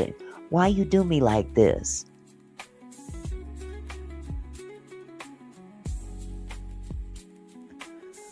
So, according to this, first cause of action, Civil Code, sexual assault. Plaintiff incorporates by reference and realleges herein each and every one of the allegations contained in the preceding and foregoing paragraphs of this complaint as if fully set forth herein. For the events occurring after Rodriguez's role in Medea Halloween had completed, Tyler Perry acted intending to cause harmful or offensive conduct to Rodriguez. That Mr. Rodriguez reasonably believed that he was about to be touched in a harmful or offensive manner. That Mr. Rodriguez did not consent to Tyler Perry's conduct. Mr. Rodriguez was harmed by Mr. Perry's conduct. Tyler Perry's conduct was a substantial factor in causing Mr. Rodriguez harm. As a further direct and proximate result of defendants' aforementioned conduct, plaintiffs suffered physical sickness, physical injuries, body pains, anxiety, worry, embarrassment, humiliation, injury to his professional reputation, mental anguish, PTSD, emotional distress, and post-traumatic stress disorder. Isn't that what PTSD is? Isn't that what PTSD means? Post-traumatic stress disorder? In an amount to be proven at trial. Plaintiff is further entitled to recover reasonable attorney's fees, costs, and prejudgment interest in connection with this matter. Defendants committed the acts herein alleged maliciously and fraudulently with the wrongful intention of injuring plaintiff and with an improper and evil motive rising to the level of malice, in conscious disregard of plaintiff's rights. Because the acts taken towards plaintiff were carried out by managerial employees acting in a despicable, deliberate, cold, callous, and intentional manner in order to injure and damage plaintiff, plaintiff is entitled to recover punitive damages from defendants. I am not understanding how that could be the case. I'm going to definitely have to look at this deeper than that, because how does other employees play into this? It says defendants committed the acts herein allegedly, maliciously, and fraudulently with the wrongful intention of injuring plaintiff, blah, blah, blah. Because the acts taken towards plaintiff were carried out by managerial employees. Has he mentioned anything about other people in this lawsuit? Because now he's trying to act like he was employed. Okay. That part, Millionaire's Cove. I'm just not feeling this. Because up here, it says, first cause of action, civil code, blah, blah, blah, sexual assault against defendant Perry only. So, how are you incorporating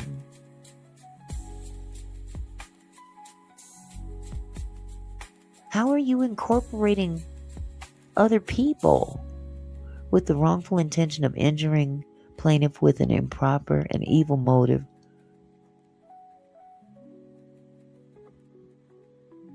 It says, because the acts taken towards plaintiff were carried out by managerial employees acting in despicable, deliberate, cold, callous, and intentional manner in order to injure and damage plaintiff, plaintiff is entitled to recover punitive damages from defendants, plural.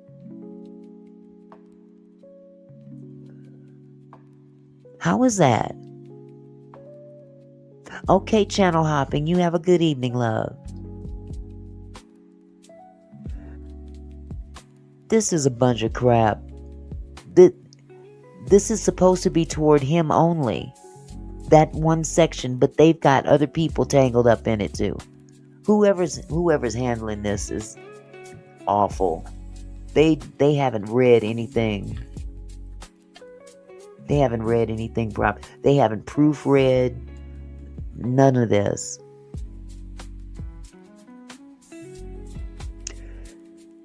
This one, second cause of action for sexual battery, also against defendant Perry only. Plaintiff incorporates by reference and realleges herein each and every one of the allegations contained in the preceding and foregoing paragraphs of this complaint as if fully set forth herein. Hello.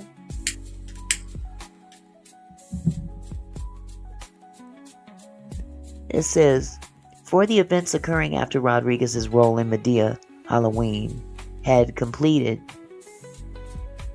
defendant Tyler Perry intended to cause harmful or offensive contact with Mr. Rodriguez's buttocks, penis and with Perry's penis and other sexual areas on multiple occasions, and a sexually offensive contact with Mr. Rodriguez resulted. And of course, what this says right here is very important. For the events occurring after,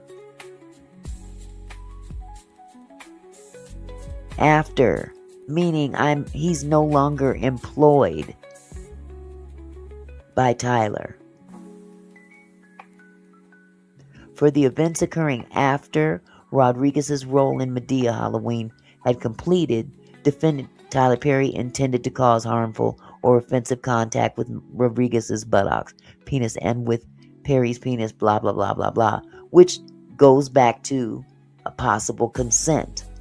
Because this is not an issue of an employee-employer situation, as it was with Derek.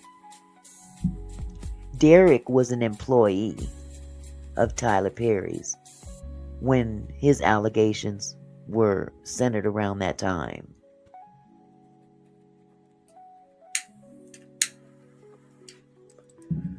This is so bogus, I don't even feel like reading the rest of it. Each of these actions happened in California. Mr. Rodriguez did not consent to the offensive contact and made sure Perry knew it was unwanted. Yeah, he let him know so many times because he kept going back. Rodriguez did not consent to the offensive contact and made sure Perry knew it was unwanted. Okay, well, if you told him, you certainly didn't show him by going back and going back and going back and forth, because you wanted something from Perry. Mr. Rodriguez was harmed and offended by Mr. Perry's conduct. As a result of Tyler Perry's conduct, Mr. Rodriguez was damaged in the amount set forth below. I'm skipping all this other crap. Let's look at what he's looking for. Where's the amount he's looking for? Prayer for relief.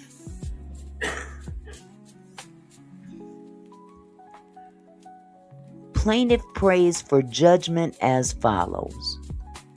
For special, general, punitive, and compensatory damages according to proof at trial, for reasonable attorney's fees, expert witness fees, and other litigation expenses pursuant to law, for injunctive relief where the court deems appropriate, for all other relief the court deems appropriate and just, for a total amount of damage, including punitive damages, of $77 million.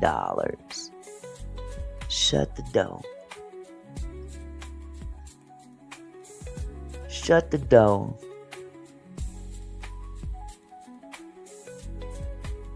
By Jonathan Delshad, Esquire. Law Offices of Jonathan J. Delshad, PC. And you know this joker right here, he's behind that amount too. Because he clearly need to hire some better staff, because they are not proofreading his shit. Let's be real. He trying to get as much money as he can out of Tyler so he can raise up his ability to hire better staff.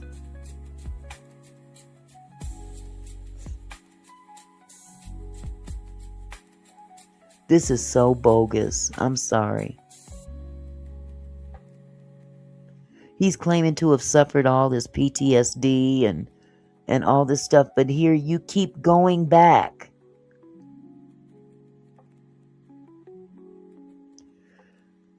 Let me see what they're trying to... Okay, this is against Lionsgate.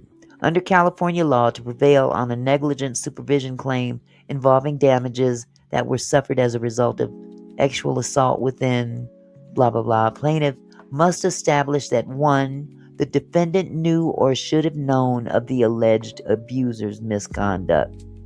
2, the defendant did not act in a reasonable manner to prevent the harm. And number 3, the abuse occurred. There was causation and the plaintiff suffered compensatory damages. So basically, you're suing Lionsgate when who does Lionsgate belong to? Tyler. Tyler Perry would be the one to oversee this position here.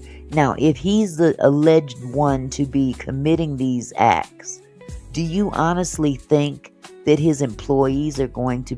Number one, he ain't got his employees there watching what he's doing at his house. This is some bullshit.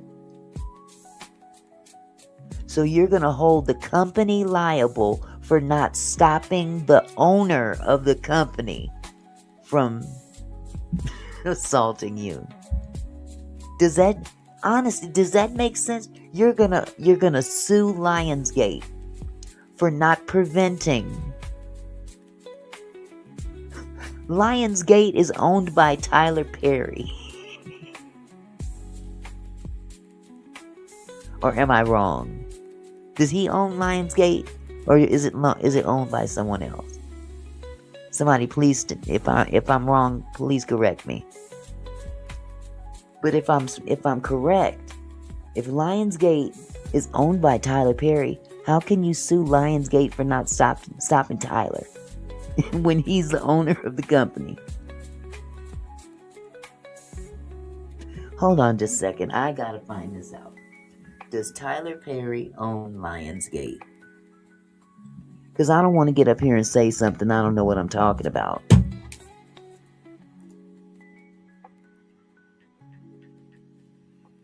Okay.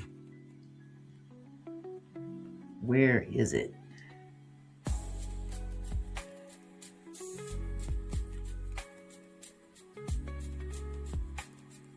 Does Tyler Perry own Lionsgate?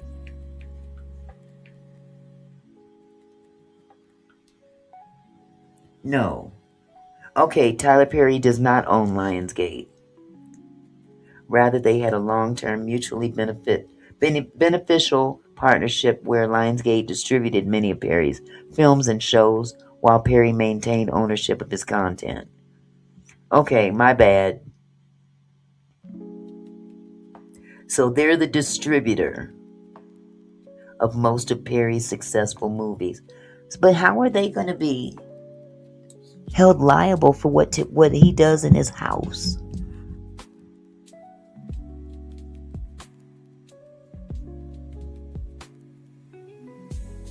Because it says I Googled it and it said that he doesn't own Lionsgate. That part, Dawn. That part. Yeah, so, but again, I'm going to look into this again because sometimes Google has lied to me. I have on some occasions been lied to. Let me see. Who owns Lionsgate Studios?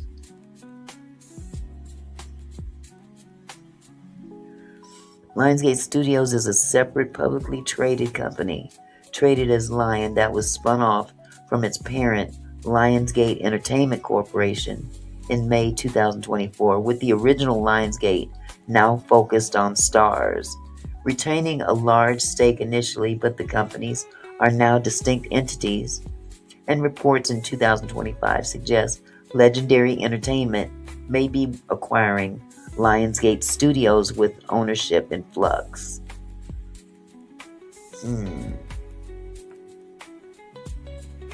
Either way it goes, I'm not sure how they would expect Lionsgate to prevent what goes on in Tyler's house. Did he ever go to Lionsgate and complain? I'm still trying to understand that one. See, you never really, after the show that you were in, the movie that you were in, you were no longer employed by Tyler. But that's where a massive amount of the stuff took place. You were no longer employed by Tyler. We'll see how this works. We'll definitely see how this works. But you know what? And I'll be very honest with you. I am not a Tyler Perry advocate by any means. Because there's one thing I do believe. Tyler, you've been doing people real foul. We've been hearing some of the stuff you've been doing to people. Not paying your employees. If you guys get a chance, check out Tasha K's interview with Tyler Perry's ex-friend.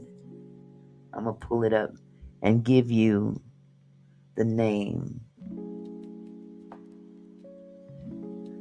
The name of this video. It's on Tasha K. Let's see. Hold-de-do. There's a lot been going on YouTube on my phone. Let's go with videos. Okay.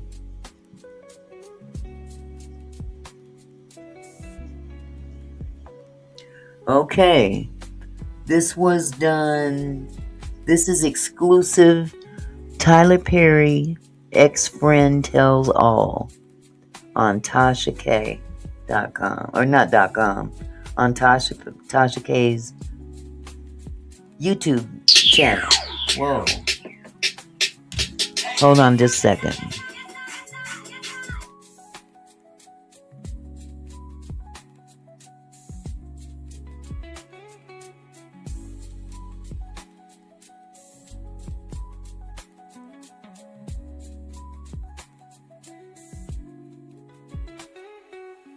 So apparently, this video was done on December 24th of 2025. She interviewed a gentleman by the name of Walter Lee Hampton. And it's a very in-depth interview. Very in-depth interview with this man who used to be friends with Tyler Perry. And when he drops the tea, y'all, he drops the tea. There's a lot of information that substantiates why I feel the way I feel about Tyler Perry.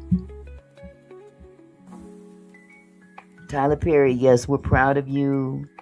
You know, that you've come so far in your millions, billions. But Tyler, you done lied too. You done told some lies.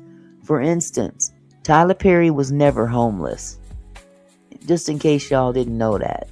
Tyler Perry was never homeless. He never lived in his car.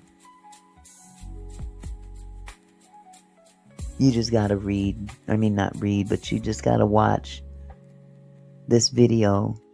Because there's a lot of information out there that Tyler doesn't want people to know. And this is what karma looks like.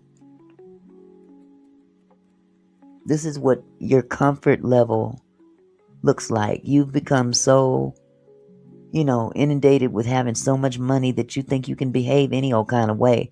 But in the same token, quit lying to people.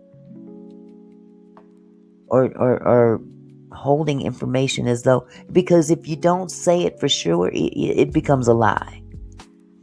Now we all know, we've been knowing you're gay, man. We've been knowing. And no, it may not be none of our business, but you are a public figure too. And you want us to support you as we have been, even in the church community. Now, if he's worried about what the church community might think of him if he comes out, if he comes out of the closet. Tyler, we already knew. And let's be real, there's a lot of men like you right there in the church, especially in Kojic Church, Church of God in Christ, Pentecostal, Southern Baptist. Yep, there's a whole bunch of y'all. And we ain't kicked them to the curb, have we?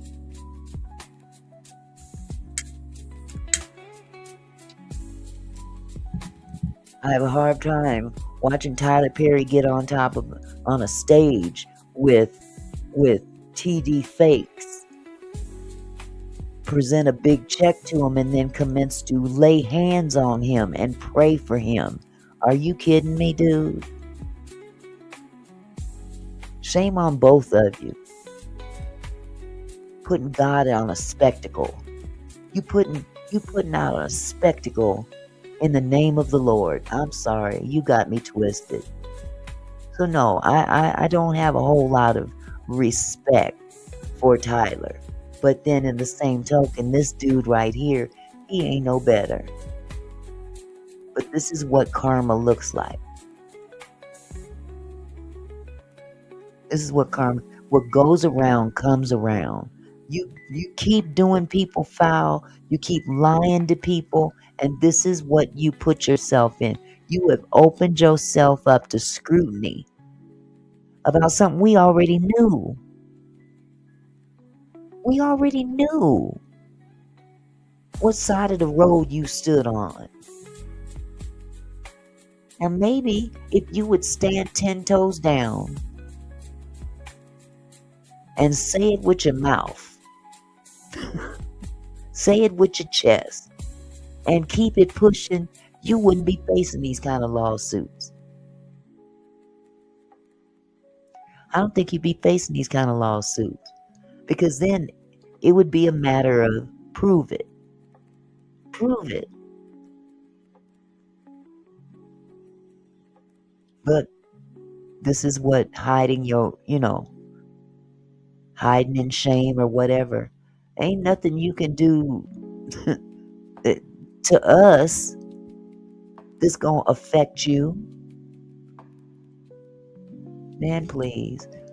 But anyway, I wanted to finish up this lawsuit. I wanted to share this with you guys and at least give you an opportunity to go into a little bit more detail as to what this lawsuit is all about. So, what the heck happened here?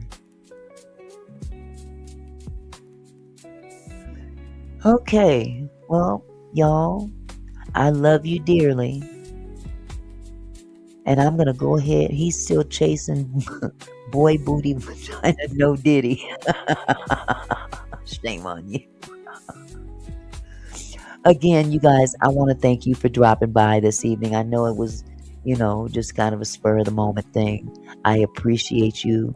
And hopefully I will be back on Monday with some more content for you. But enjoy the rest of your weekend and have a wonderful, wonderful Sunday tomorrow. God bless y'all. Good night.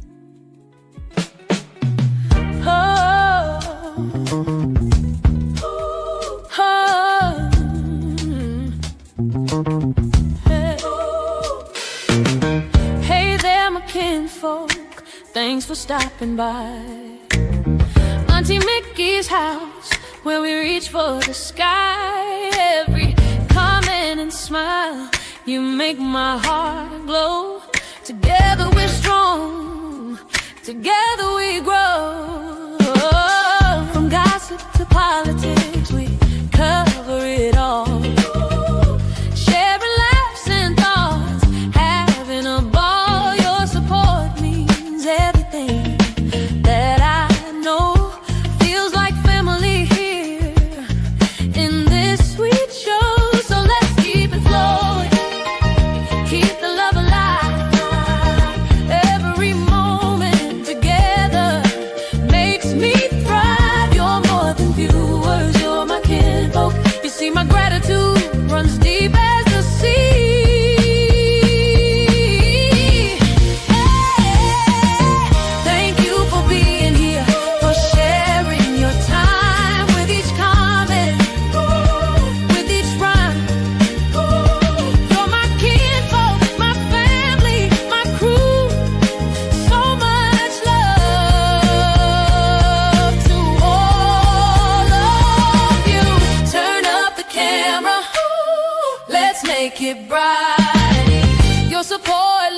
your boo takes flight.